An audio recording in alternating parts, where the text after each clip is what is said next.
Ganda, di ba? Ano ang sa tingin nyo? Ito talaga yung pinakamaganda at nakakamiss. Parang ito yung live ko, ito yung live ko ah. Ito yung nakakamiss sa totoo lang. Ayan. At ito yung pinakamaganda.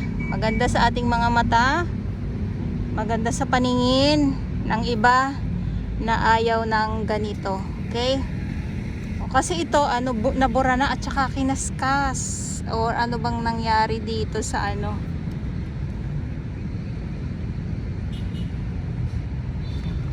Ayan. Maaliwalas yung ating nakikitang view muli dito sa loob nitong Dolomite Beach po, na kung saan ay wala tayong nakikitang mga samot-saring mga kalat. Ayan o.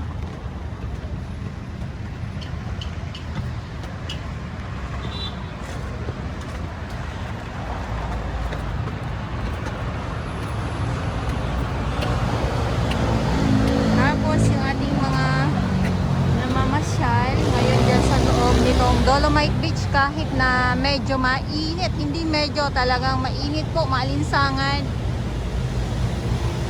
nandiyan pa din sila.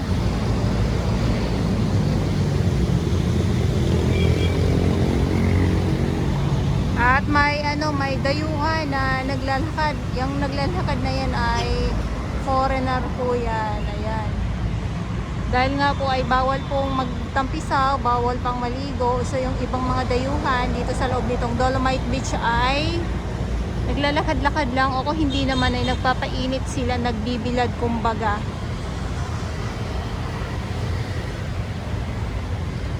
At punta tayo dito sa loob at silipin natin yung Dalampasigan. Medyo ano medyo high tide, so hindi natin makikita yung mga nakukuhanan ko ng mga lamang dagat. Alas 2 na. So siguro mamaya mga 5 siguro ay mas madami pa yung ating makikita na mga namamasyal dito sa loob nitong Dolomite Beach po. 2:20 ng hapon. Ayan, so andito na nga tayo sa loob nitong Dolomite Beach po. Mapayapa.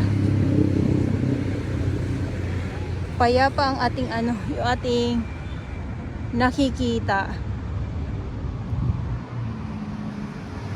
Dito ngayon sa loob nitong Dolomite Beach, wala naman pong ano wala naman pong, ulitin ko, wala pong kalat, walang tambak yung ating ano, yung mga dayuhan. Ito, nasa ano sila, nasa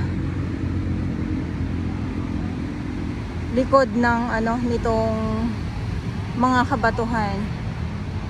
Ayan, may ano, may Japanese.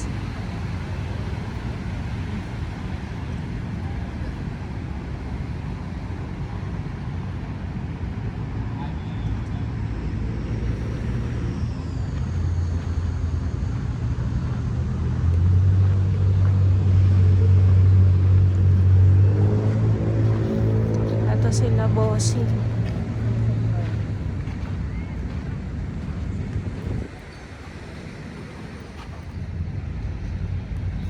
Okay, so dito muna tayo.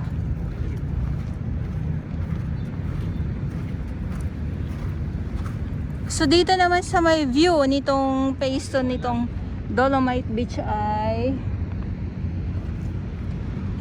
same lang din naman. Wala din pong tambak na mga kalat sa aking mga nakikita. At yung dalawa, iba talaga pag ano, pag may partner ka ano, na maglalakad-lakad ka dito sa loob nitong Dolomite Beach po. Katulad nitong dayuhan nga po. Pero solo nga lang. Sa tingin ko naman, nag-i-enjoy naman siya sa kanyang paglalakad sa ngayon. Siguro naman mamaya ay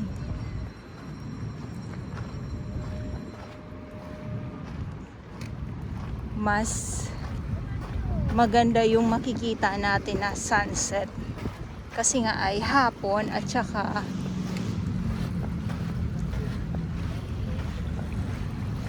walang kalat. Walang tambak na kalat. Ito yung ano.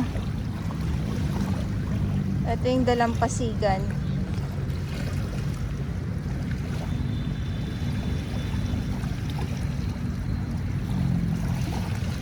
Kaya nga lang ay medyo mahangin.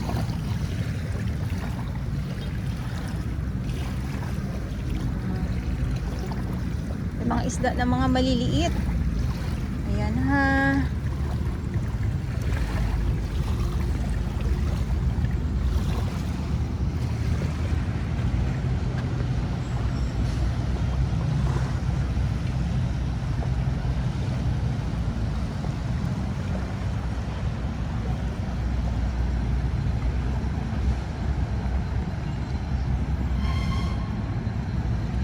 Kailangan kung may dalang payong ay hawakan ng maigi para hindi liparin ng hangin at maghahabol ka. O di ba maghahabol, mahirap yung hahabulin mo ng husto kung ayaw naman, di ba? Kaya let go. Ay, let go. Hayaan natin. So dito tayo. At dito naman sila kuya. Ayan, tuloy ang picture. Sabi ko nga kung kayo ay mga malalayong lugar, ang mga pinanggalingan ay sulitin.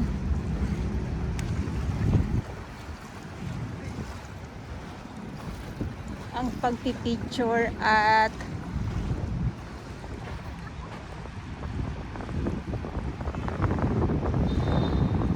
wow, grabe naman yung view na yan.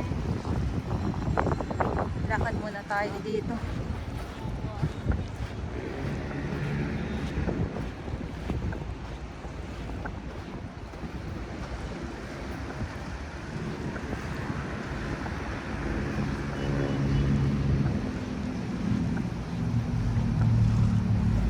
Dito sa may mga kabatuhan, bawal pong pumunta dyan dahil hindi na po natin pagmamayari yan. Uy, pagmamayari, grabe na yan. Buti pa yung mga ibon ay talagang naghahanap sila ng makakain. Siguro paano to, pa low tide to. Ayun na naman, nag-aabang na naman tayo. Nag-aantay na naman po ako ng makikita ko dito na lamang dagat. Yan, kung ang ano mata nyo ay listo, makakita kayo dito ng mga pailan-ilan.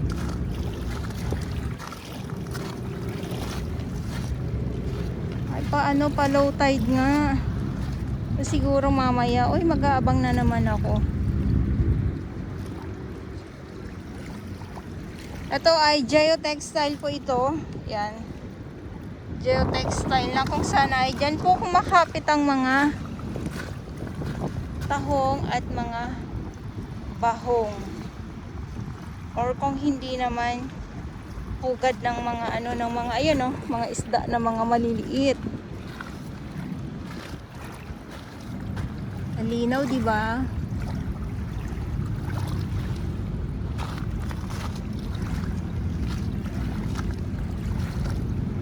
Tapos yan dyan sa ilalim na yan, maraming mga lamang dagat yan dyan. Ito kasi minsan pag magkamali ka ng apak ay madudulas ka, kaya ingat-ingat lang. Mga lumot, yung mga kulay green na yan, mga lumot po yan.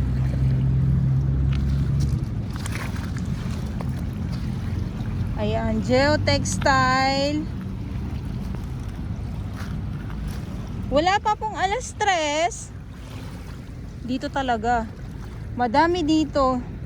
Wala pa pong 3:00 sa aking mga viewers. Kaya syempre mag-aabang pa din po ako ng sunset.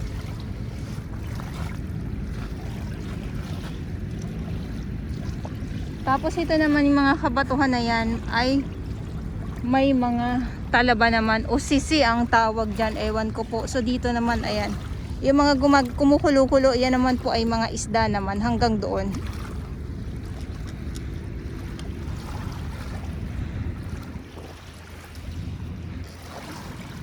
Okay, so ito yung update ko ngayon dito sa Manila Bay Dolomite Beach po ngayong araw, Monday, Pilipinas. Maraming salamat po sa inyong lahat.